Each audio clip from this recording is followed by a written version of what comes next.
Do you know this artist? His music has been played in more family rooms around the world than just about any other artist this century.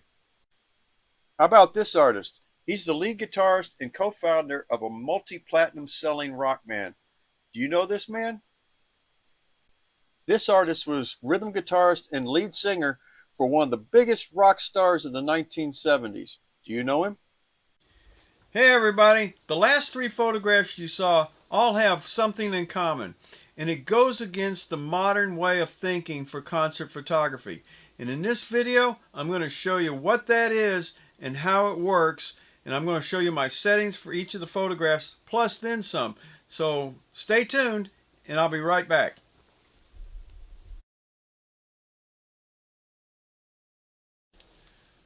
I'm Robert Maxfield, and I'm a concert and music photographer in Dallas, Fort Worth, Texas, and have been since 1977. And in this video, we're going to go against the popular, common philosophy, if you will, in modern concert photography. We're going to show you something a little different and something you might consider when doing your concert photography that will make you not work near as hard.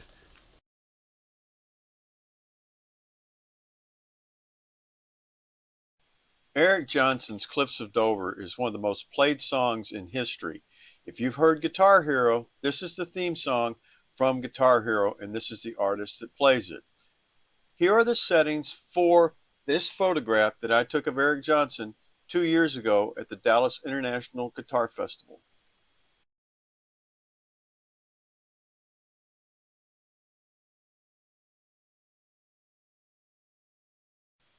This is Frank Hannon, lead guitarist and co-founder of the multi-platinum group Tesla.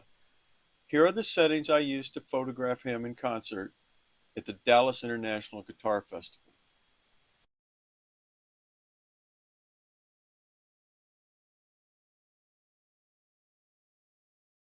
This photograph is of Derek St. Holmes, the former lead singer and rhythm guitarist for Ted Nugent. And here are the settings I used to take this photograph. Okay, so I bet you're wondering, what do all three of these photographs have in common?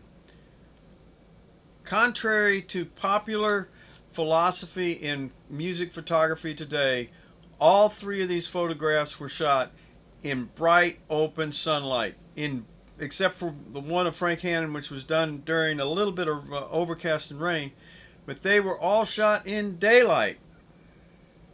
Why is that strange? Because a lot of concert photographers or music photographers trying to get into this business have one big problem. So what's that problem? Okay. Hey Bob, I don't know what that problem is. Yeah, you do. The problem is a lot of them are wrestling with dark clubs. They're wrestling with harsh lights. They're wrestling with bad atmosphere. A lot of problems like that. So why do it? Contrary to popular philosophy in concert and music photography today, you don't have to do that stuff. You can actually go to concerts in bright open sunlight with somebody on stage, photograph them with normal daylight settings, and have concert photography photos for your portfolio. How can that be a problem? It's really not. So in the next few photographs I'm going to show you several photographs that were taken in bright open sunlight, and you tell me in the comments below what you think and if that might be of interest to you.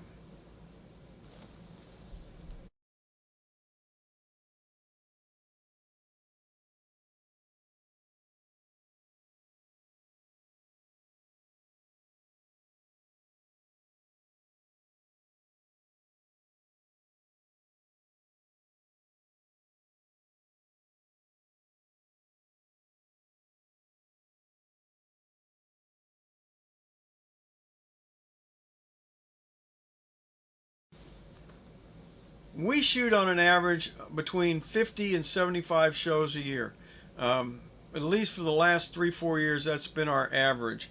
And as we got looking, probably 50 to 60% of those shows were actually done in daylight at daylight concerts, music festivals, outdoor events, various things over the years, and that goes against what a lot of people think concert photography is. They think you got to go to a dark club, shoot inside with poor lighting, pink and blue lighting, and somebody's lit up with a flashlight, and to get your photographs for your portfolios and stuff. And that's wrong. It doesn't work that way. There are plenty of shows out there, plenty of music out there that you can shoot in daylight like a normal person and not have to worry about those particular problems.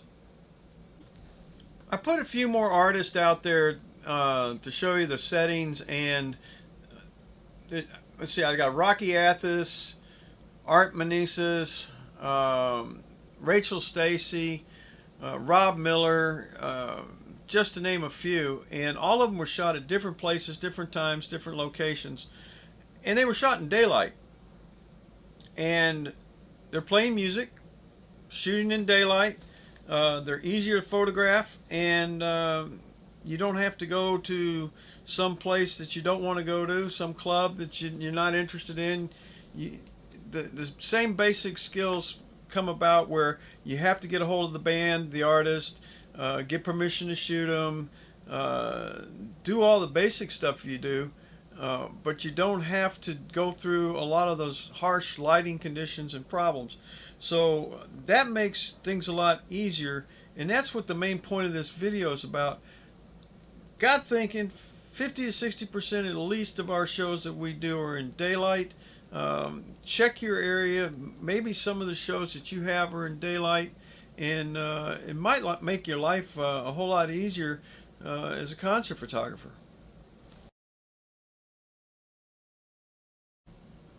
If you found anything of interest that you liked in this video, man, hit the like button. We'd love for you to subscribe. Our channel is growing, and it helps us out quite a bit. If you have any comments, confusions, concerns, anything like that, put them in the comments. We answer all our comments if we can find them as best we can. And if you have any suggestions for videos or anything like that in the future, please send us those requests in those comments. We'd love to hear from you. And thank you for viewing. And for the one guy who doesn't like my videos, hey, we're trying. Anyway, we'll see you later, and we'll have probably a new video out after this one the next week as usual. And thanks for watching. Bye-bye.